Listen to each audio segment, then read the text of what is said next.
So I would like to start with why we thought we should be coming up with something like the Hinduphobia Tracker.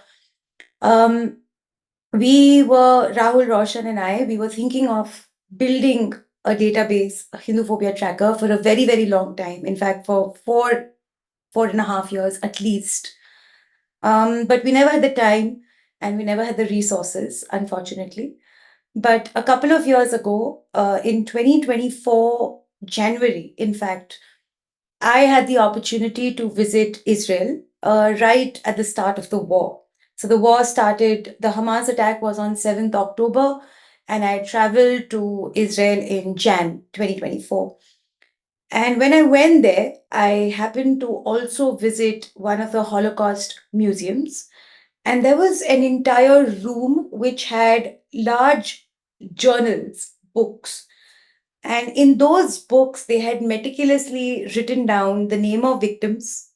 They had written down how they had died or how they had escaped and what exactly had happened to them during the Holocaust. And this was a large book. It was very neatly documented. They had managed to track down millions of Jewish individuals who were persecuted during the Holocaust. And that I feel it hit me like a ton of bricks. These black journals in the background, I took this in panoramic view. These black journals in the background, they're all filled with names of Jewish victims, their contact, what happened to them, how they were persecuted, how they died, or how they survived, and where they escaped. Hundreds and hundreds of journals with millions of names. And on top, there was this dome where they had pictures of many of the victims of the Holocaust. And this ended up hitting me like a ton of bricks because unfortunately, we don't have documentation of Hindu victims at all. And this, while we've been persecuted for generations, for hundreds of years. When I was researching the Malabar genocide of Hindus, I came across two books which basically, one after the other, merely documented government communication from 100 years before the actual Malabar genocide of Hindus. So that happened in 1921, and this had communication from about the beginning of 1800s. And on a very regular basis, there were specific religious attacks against Hindus, and the government communique had documented those instances. They didn't, most of them didn't have names of individuals, but they did have the instances. So one of the first government communique was about a Nayar youth whose shikha was chopped off and he was stabbed with a knife repeatedly by a Mopla Muslim. These government communications and these cases have been lost forever, something that the Jews have managed to document so effectively. We have failed, unfortunately, thoroughly at documenting our victims. And that made me believe that perhaps our victimhood is not taken seriously because we have nothing to show for it. It is very easy for politicians to say that the Malabar genocide of Hindus was a peasant uprising because we don't have documentation of the Hindu victims who were persecuted and who were murdered and who were raped and who were attacked specifically for being Hindu, specifically for their religious identity. We've coined a term called love jihad, not we in the sense the Hindu community, not us at Hinduphobia, but we know the term love jihad. But do we have documented as to what the contours of that crime is? What makes a crime a love jihad? What is the definition of love jihad? The Jews have done it brilliantly. They've defined anti Semitism to the T. We so far had been unable or unsuccessful in not just defining Hinduphobia or the various kinds of crimes within Hinduphobia, but also popularizing it. So after visiting Israel, the dream or the project that Rahul Roshan and I wanted to work on for a very, very long time became almost a pressing need.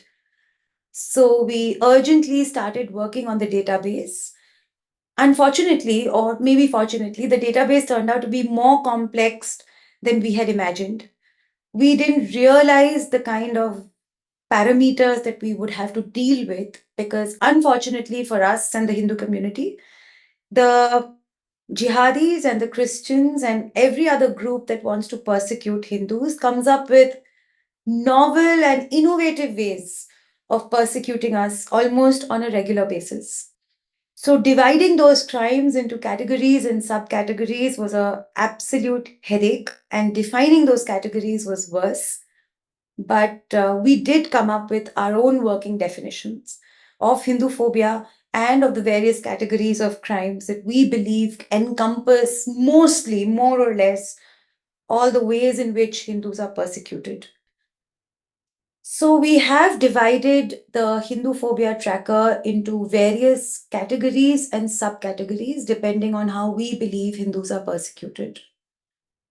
I'm going to go through all the categories briefly and then explain how we reached these conclusions and what the definition of Hinduphobia entails.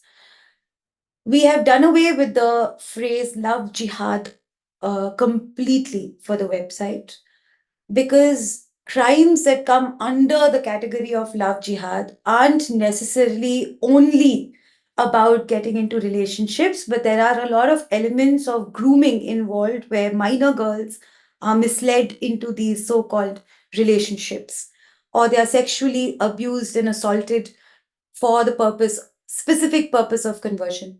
Therefore, we've named it crimes against women in relationships and other sexual crimes. So we've done away with the term love jihad almost entirely. The next category is hate speech against Hindus. This is fairly self explanatory. It's hate speech where any of our festivals, our symbols of faith, our culture, our scriptures are abused or twisted. We've included crimes where perpetrators are mislabeled as Hindus when they're actually Muslims or belonging to any other faith. The next is men attacked for being associated with non Hindu women. This is a fairly common category of crime and increasingly so over the months and years. Men are being attacked simply for being associated with Muslim women very often. There is a conspiracy theory that the Muslims have come up with. It's called Bhagwa love trap. Under that, a lot of men who are merely seen with Muslim women, they could be giving a lift to a student if they're a professor. They could be giving a lift to a colleague from office. They could just be college friends who are grabbing an ice cream together. A Muslim mob finds them and they beat up the Hindu youth. There have been cases where Muslim women have also been abused terribly. In one of these cases, a Muslim woman was actually abducted and gang raped because she was seen with a Hindu youth. For the purpose of Hinduphobia Tracker, we count only the Hindu men as victims, not the Muslim women, because after all, it is a Hinduphobia Tracker and our victims are exclusively Hindus and not Muslims or belonging to any other faith. The other is predatory proselytization. Predatory proselytization essentially is conversion by means of inducement, coercion, harassment, bribery, brainwashing, etc. In predatory proselytization, most of the cases that we actually end up documenting come from the Christian faith towards Hindus. Islam is more aggressive in nature compared to Christianity. Christianity moves by stealth. And therefore, a lot of these cases of predatory proselytization, where villages on end are converted, it comes from Christianity towards Hinduism. The other is attack resulting in death. In this, we have several subcategories where we define what kind of an attack leading to death is considered Hinduphobia. In this, we have mob violence, we have communal violence, attack on festivals, temples, so on and so forth. Attack to induce migration is one of the categories, because we see in a lot of cases that a mob attacks the handful of Hindu residents of an area which is Muslim dominated simply to affect migration. And the attack can be triggered by very trivial reasons or triggers. So I'll again go back to the Haus Qazi case, which is a classic case in my book. There's an area in Delhi called Haus Qazi, in that it's a Muslim dominated area. There's a very small lane in which handful of Hindu families live. They were attacked supposedly over a parking issue. But then during the attack, their temple was desecrated. A Muslim man even urinated on the idols. The Hindus were attacked with weapons, guns, swords, knives, so on and so forth. When we went to the ground, we were told by the Hindus that they basically want us to run away from this area so that the entire area can be Muslim dominated. So while each specific method used in that attack would come in different subcategories, one of the categories that would be attack to induce migration from an area. The next is attack not resulting in death. So it's similar subcategories, but we document cases which does not result in the death of Hindus. The next is restriction or ban on Hindu practices. In this, there are certain subcategories where we consider, say, a Muslim population of an area stopping Hindus from practicing their faith. But in this category, we also count the administration and state as perpetrators, or any authority figure like school principals or school admin, so on and so forth, when they stop Hindus from following their faith and carrying out their practices, religious practices. A good example would be the recent case in which there was an FIR against 3 Muslims who went inside a temple and started distributing Islamic pamphlets and preaching Islam. The court held that this was not for the purpose of conversion, and it is not a crime to preach Islam inside of a temple. And the 3 FIRs against the 3 Muslim men were quashed by the Karnataka High Court. When we read the FIR and judgment, it turns out that the Muslim men who had entered the temple were actually threatening Hindus that if they don't convert to Islam, they will face hellfire. They were saying that the only word which is true as far as faith is concerned is that of Islam and that of Muhammad. They were saying that their Hindu gods and goddesses are kafir gods and goddesses, and Hindus are kafirs, and that their aim was to convert the entire world into Islam. And if Hindus don't concede, they would be killed.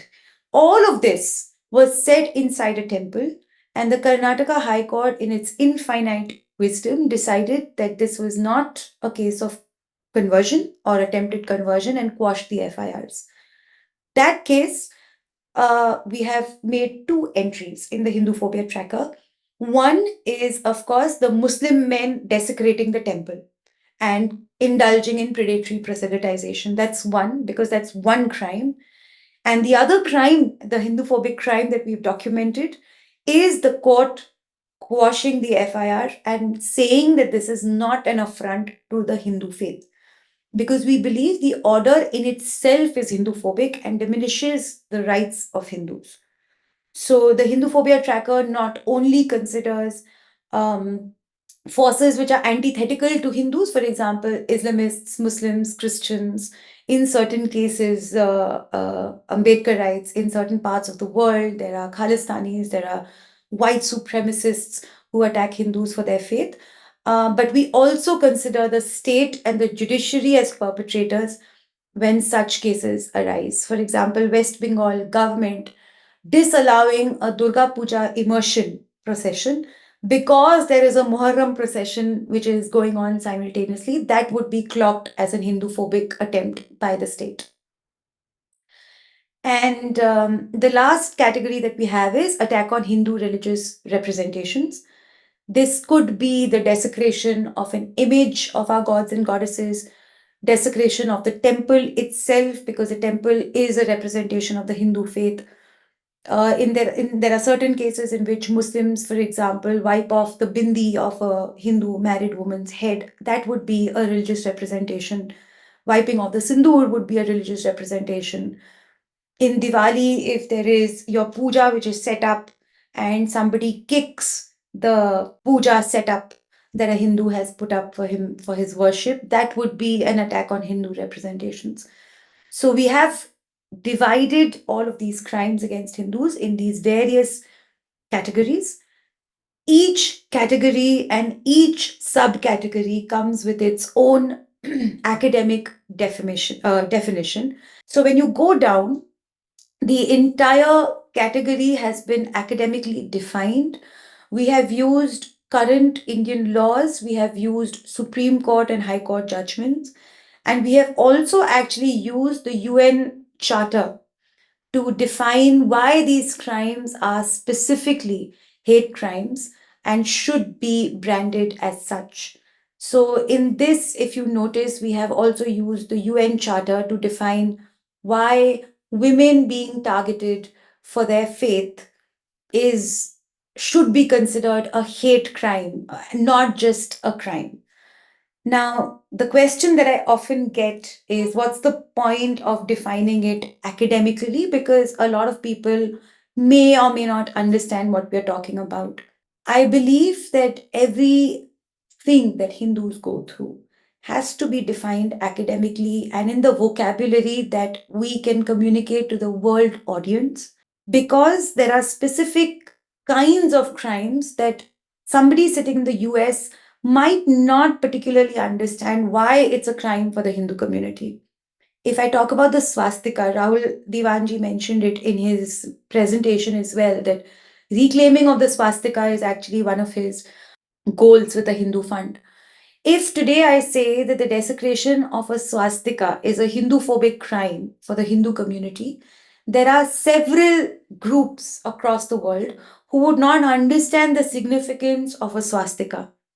And that has to in turn be academically defined as to why the swastika is important and why an attack on any religious symbol of the Hindu faith is a Hinduphobic crime. Now, that religious symbol may not hold any value for somebody who's not a practicing Hindu, but it does hold significance to practicing Hindu and the Hindu faith.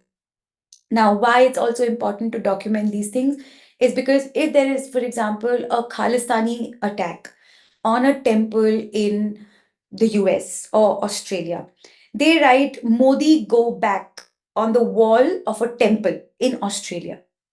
Now, the general argument that we get is, oh, this is a political attack. That's first, right? That the attack is due to politics and not due to religion. Second, that Khalistan as an ideology in itself is a political extremist ideology, and any attack on any Indian, quote unquote, is for political purposes and not for religious purposes. Now, when we start defining these things academically, what we've done is we've said that any attack on a perceived Indian, and I say perceived because that person might not be Indian passport holder, he might just be somebody of Indian origin. But any attack by a Khalistani against an Indian or a perceived Indian would be considered Hinduphobic because Khalistan as an ideology views India as a Hindu collectivity. And the moment Khalistanis view India as a Hindu collectivity, because that's their entire argument, that Sikhism is separate from Hindu identity and therefore they deserve a separate state called Khalistan, which is unique from India, which has a Hindu identity. They are attacking an Indian not because of the political boundaries of India. They're attacking an Indian because they believe India is a Hindu collectivity with Hindu roots and it is a Hindu civilization state. And therefore, they hold animosity towards Indian. Now, this argument, we need the vocabulary to describe why we think a Khalistani attack is an attack driven by Hinduphobia and not just driven by political identity or political ideology. When you write go back Modi on a temple wall, we know it's Hinduphobic in our heart. We feel it. We feel the animosity. We feel the religious hate. But we need the vocabulary to say that the temple in and of itself is a religious symbol and therefore any desecration of the temple is a Hinduphobic attack. Why do they not write go back Modi on a church wall? Why do they not write go back Modi on a mosque wall? They don't, because they view India as a Hindu collectivity and therefore desecration of the Indian flag and desecration of the temple is one and the same for them. Both are driven by Hinduphobia. So if a Khalistani desecrates an Indian flag, it is also Hinduphobic because they view the flag as the representation of a nation which is a Hindu collectivity. And therefore, it becomes important to put these in academic phrases to put these in academic definitions so that we can explain to the world why any attack is Hinduphobic. The argument of India being a Hindu collectivity, I will be transparent, actually comes from the Jewish definition of anti Semitism. The Jews do believe that any attack, for example, by a Palestinian on the state of Israel is an anti Semitic attack because the state of Israel, in and of itself, is a Jewish collectivity. And therefore, when you attack Israel, your motive is anti Semitic, which is anti Jew, which is driven in turn by religious motives. So we need to pool in research from various parts of the world of indigenous tribes that have faced faced a religious onslaught by antithetical religious forces and define our own persecution. It breaks my heart that we've been unable to do so far, but I also believe that we were fighting on so many fronts that it was difficult for anybody to genuinely sit and think of how we can divide all the persecution that we face in several categories and subcategories and give it a specific definition. The aim of the Hinduphobia Tracker right now is, of course, to document hate crimes. If we could go to the hate crime database, if you can just scroll down, if we click on any of these cases, we can just take the first case, for example, any case. If we open any case, we'll have, of course, the date of incident, the location, it has been assigned a case ID. All of that information would be up front. If we scroll down, we can see the categories and subcategories that we've divided and put this case in. If we scroll further, there'll be a case summary, which is basically what are the details of the case and what has happened in the case. But what we've also done, and why it takes us so long to document each case, is for each case, we have almost 3,000 hate crimes documented so far, only from 2024 1st Jan. For each case, we write an extremely detailed explanation as to why that particular crime is a hate crime. So we define why it's been put in different categories and subcategories. If we scroll further down, we explain why that specific case and the contours of that case fit in these categories and why we've documented it as a hate crime. Sometimes these explanations for certain complex cases can go up to 5,000, 8,000, 9,000, 10,000 words.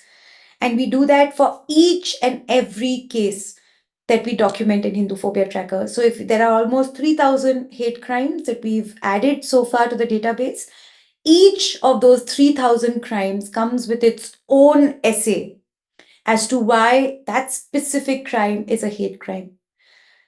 Lower, we have victim details. So we'll have total victims, whether that girl, the victim is a minor or an adult, women, men, which caste they belong to, senior citizen, age group, so on and so forth, whether the victim is deceased or not, what the case status is.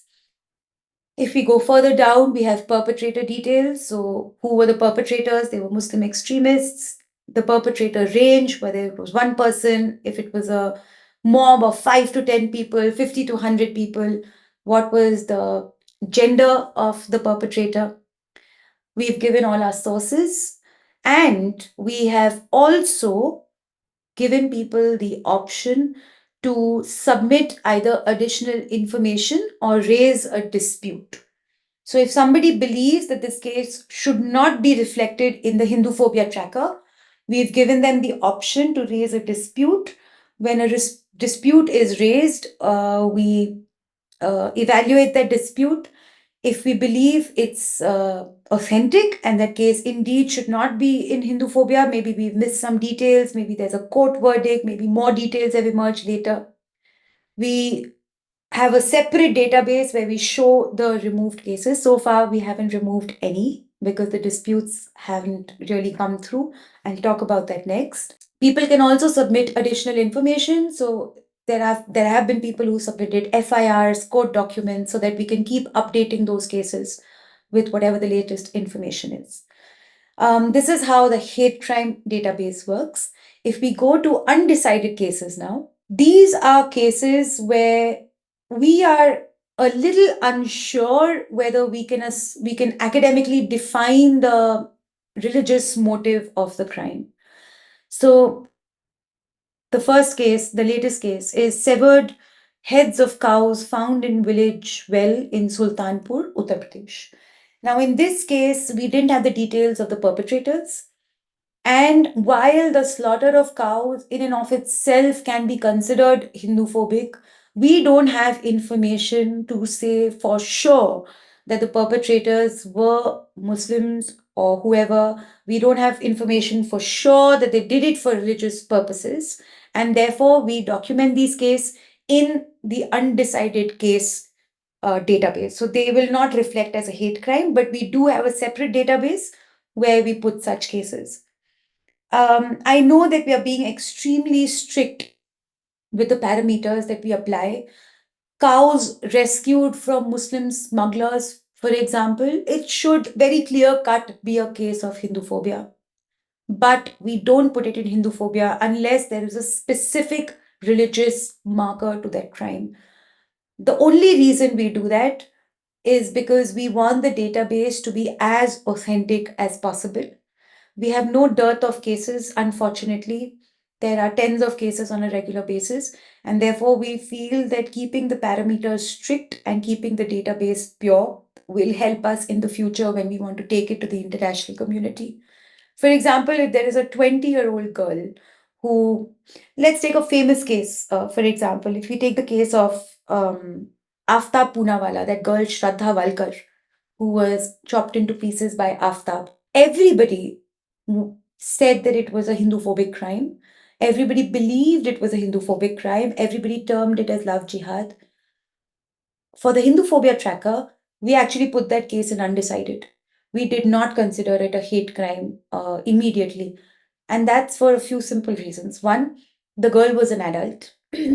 So, an adult woman has the agency to decide whether she wants to be in a relationship with a Muslim, Christian, Hindu, whoever.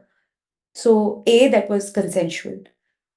B, there was no evidence of forced conversion. Unfortunately, the victim is no longer alive, and dead victims tell no tales. Her parents made no such allegation either. And therefore, we had no evidence of forced religious conversion. We had no evidence of brainwashing from a direct kith or kin, or any marker by the victim herself, who was again dead victims tell no tales. And therefore we were pressed to find any specific religious marker in the case, even though in our hearts we know that the kind of brutality inflicted on Shraddha was probably because Aftab's faith ordains such brutality towards a kafir woman. But because we could find no specific religious marker, we put it in undecided because we don't want questions. And we are our biggest critics, and we play the devil's advocate, and we ask ourselves that if we had to debunk the Hinduphobia Tracker and the hate crime database, how would we do it? So we pick up every case and ask ourselves, can somebody like, I don't know, pick any name from the liberal ecosystem? Can somebody like a Kapil Sibal, can somebody like a Rana Ayub or whoever ask me these set of questions, and do I have a legitimate answer for it? If we do, we put it in the hate crime database and explain why. If we don't, we put it in undecided. I'm just going to give one last example. The case of Lavanya. She was a minor who had ingested poison, and she passed away. Her dying declaration was that there was an attempt to convert her to Christianity, and which is why she's committing suicide. The court held that no, the police went to court and said that no, there is no authenticity to the dying declaration. Some Hindutvavadis came to the hospital and brainwashed her. And when we added that case to the hate tracker, in fact, we even got a dispute for that case, the Lavanya case, saying that the court is not agreeing with your assessment and therefore it should not be in the hate crime tracker. We stuck to our guns and we wrote an explanation that no, according to every legal and international convention, a victim's dying declaration is considered the truth. And therefore, we are going to continue to add that case to the hate crime database, and we are not going to move it to undecided or the dispute deleted case database. So we continue to put Lavanya case in the database because the dying declaration was extremely clear, and everybody can make conjectures that she was brainwashed, she was asked to do it in the last moment, it was the haze of death because of which she made these statements. But for us at Hinduphobia Tracker, the victim of the statement is paramount, and the victim of the statement of the police and the court and everything comes secondary.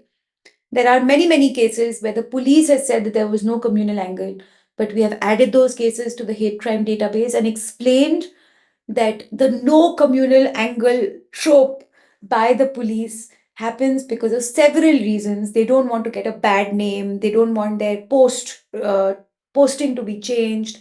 They don't want media scrutiny, so on and so forth.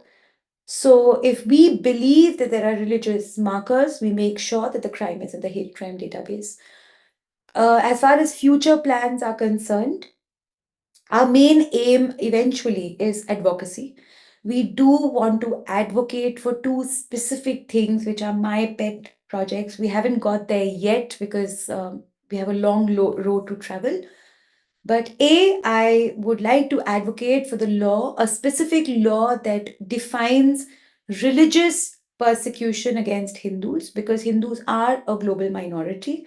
I don't like taking the argument that Hindus are a global minority, but I'm hard pressed to find precedent that has specific religious protection for majority community of a country.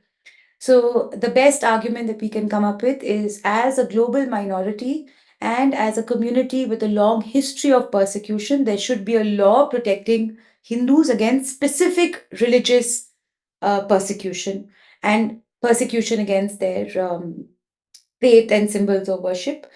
And the other, of course, is a law of return for Hindus, much like the one that Jews have, where if you're a Hindu on your mother's side, you have the right to return to India, because India is a civilization Hindu state and a natural home for Hindus. This is the kind of advocacy that I would like to do in the future. Of course, there are other questions. This is just a half an hour session, so I wouldn't like to get into it, but um, Ram versus Islam is an eternal question, right? Do we want a right that gives us an equal right? Do we want a law that gives us an equal right to criticize Ram and to criticize Islam? Or do we want something different? For me, I don't draw that equivalence. There are certain religions and there are certain doctrines that rightfully need to be called out, because they believe that their faith is the ultimate faith, their truth is the ultimate truth, their God is the ultimate God, and nothing exists beyond that. And in the words of Christopher Hitchens, that is immediate temptation to violence. It is unconscionable that somebody would want to end up with Sharia. I don't place Lord Ram, our faith, our culture, even the Manusmriti, at par with any of these cults and any of these faiths, monotheistic faiths that rightfully deserve criticism. So I do believe that there should be a law that protects Hindus and that protects the indigenous religion and culture of India against predatory faiths like Islam and Christianity. And I don't believe that the criticism should be equivalent, that if we get to criticize Ram, we should get to criticize Islam and vice versa. That if we get to burn the Manusmriti, we should get to burn the Quran. I don't want to I don't think there should be a law that ordains or allows the burning of Manusmriti at all. Whether there should be a law protecting a ex-Muslim who wants to burn the Quran, sure. I don't mind it. I don't care about it. I don't think we need to go burning any religious doctrine, however insidious it may be.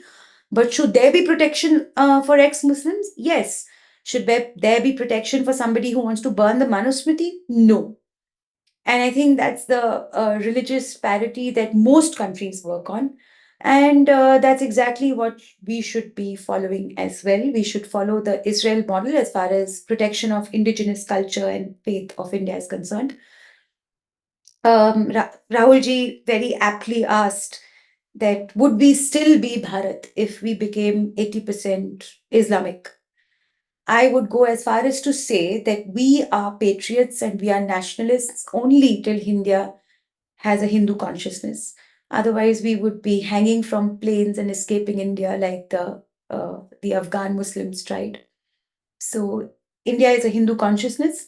India is a natural home for Hindus. And the persecution against Hindus should specifically be dealt by law in the tragic absence of any kind of Hindu street power that we wield.